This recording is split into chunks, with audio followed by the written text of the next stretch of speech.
wabarakatuh. Perkenalkan, nama saya Andita Cika Ramadhani dengan NIM 2101010052, manajemen 6A2. Di sini saya akan membahas materi kelompok saya, yaitu konsep dan penerapan Corporate Social Responsibility atau CSR. Konsep Corporate Social Responsibility atau CSR menurut Carroll 1999 dalam Purwanto 2011, konsep CSR membuat komponen-komponen sebagai berikut. Yang pertama, Economic Responsibility. Perusahaan mempunyai tanggung jawab dalam bidang ekonomi, yaitu untuk menjaga keberlangsungan perusahaan dalam jangka panjang dan meningkatkan kesejahteraan bagi para investor. Selain itu, perusahaan juga memiliki tanggung jawab kepada kreditor, yaitu untuk menjamin bahwa perusahaan dapat membayar pinjaman beserta bunganya. Tanggung jawab perusahaan dalam bidang ekonomi merupakan salah satu syarat yang membuat perusahaan dapat melaksanakan tanggung jawabnya yang lain, seperti tanggung jawab legal, etis, dan kemitraan. Yang kedua, legal responsibility. Perusahaan mempunyai kewajiban untuk mematuhi peraturan yang berlaku dan melakukan kegiatan operasional sesuai dengan peraturan perundangan. Yang ketiga, ethical responsibility. Perusahaan mempunyai kewajiban untuk melakukan kegiatan operasional sesuai dengan norma sosial dan etika yang berlaku, yang bertujuan untuk memenuhi standar, norma, dan harapan stakeholder kepada perusahaan. Yang keempat, philanthropic responsibility. Perusahaan mempunyai tanggung jawab bukan hanya kepada investor, namun juga kepada masyarakat dan lingkungan sekitar perusahaan. Perusahaan merupakan pihak yang memanfaatkan sumber daya untuk memperoleh keuntungan, sedangkan masyarakat merupakan pihak yang menanggung akibat negatif dari pemanfaatan sumber daya tersebut. Oleh karena itu, perusahaan harus menyisihkan sebagian dari keuntungan untuk kesejahteraan masyarakat, perbaikan kerusakan yang ditimbulkan, dan lain-lain.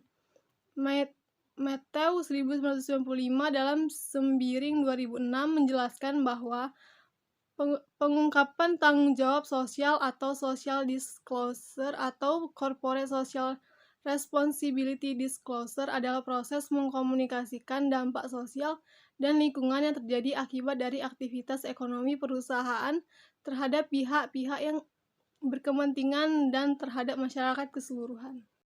Selanjutnya yaitu penerapan Corporate Social Responsibility atau CSR. Penerapan CSR yang baik bisa dijadikan suatu strategi untuk bersaing dengan perusahaan lainnya, karena di era seperti sekarang ini semakin banyak perusahaan yang berlomba-lomba untuk mewujudkan program CSR yang baik untuk meningkatkan citra, reputasi, serta kredibilitas perusahaan masing-masing.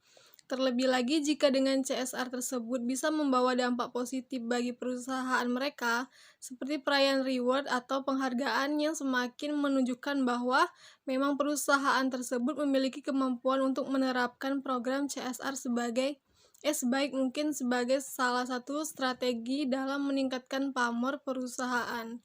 John Elkington mengungkapkan konsep triple bottom line dalam penerapan CSR di suatu perusahaan, di mana jika perusahaan ingin terus berkelanjutan, maka harus memperhatikan 3P, yaitu profit, people, dan planet.